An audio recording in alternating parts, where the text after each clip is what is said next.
Go back to where you came from. I remember that phrase being shouted at me and my grandmother as we walked down the street.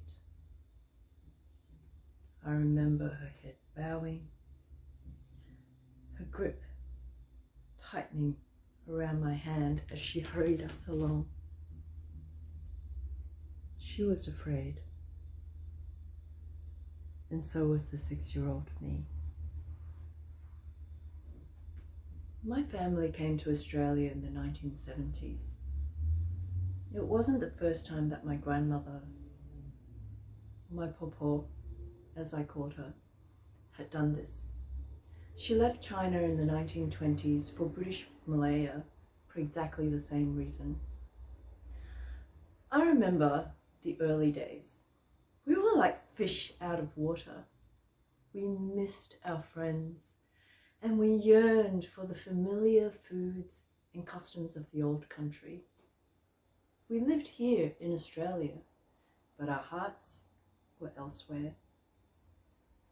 And my popo, she would regularly make us promise to inter her remains in her village back in China. You see, traditional Chinese are ancestor worshippers. We believe that our souls can only rest in peace in the soil of our home village, surrounded by kin and clan. Even after 5 decades away, in my popo's heart, home was still that little village back in China. I remember my first day at school.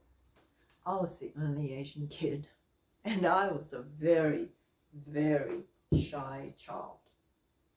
I remember my sheer terror standing up in front of class being introduced, and when I finally got to sit down, the girl next to me turned to me and said, "Hi, I'm Rachel."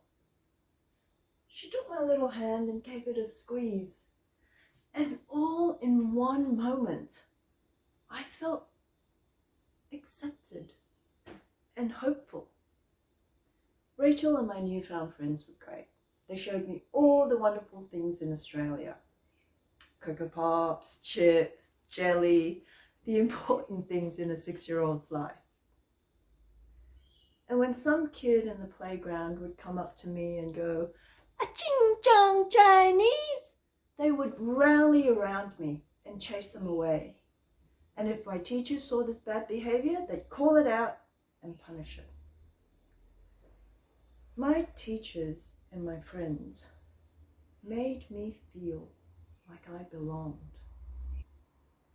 By the middle of high school, I was a confident Aussie teenager, not afraid of anything. If someone taunted me, I'd shout back, "You go sail back on your convict boat." Though at these times, if my popo was with me, I'd feel her hand tighten around mine, and she'd be pulling me back, even as I stepped forward to hurl my retorts. She was still afraid.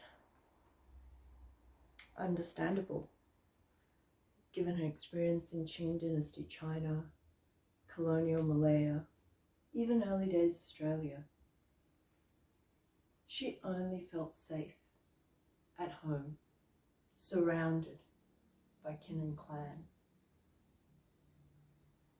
Popo was pushed out of her safety zone when she needed cataract surgery.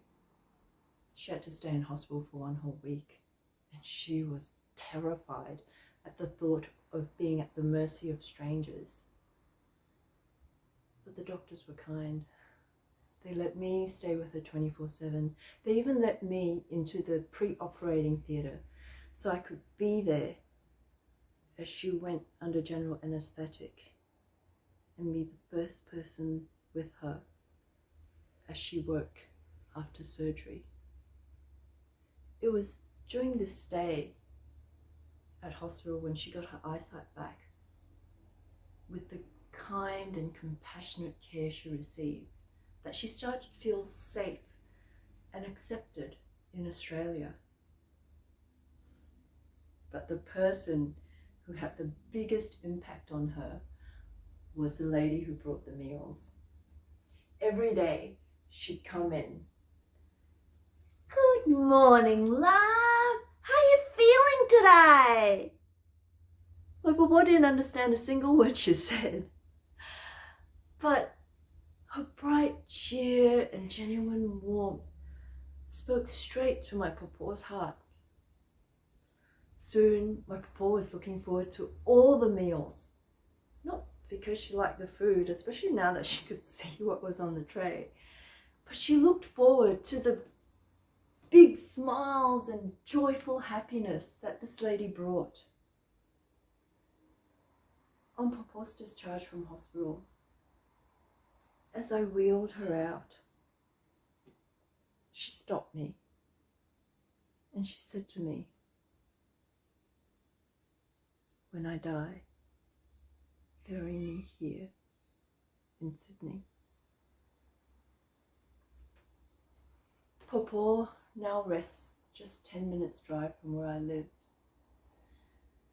And when I take my kids to visit her and we stand surrounding her grave, I say to my children, she is where we come from.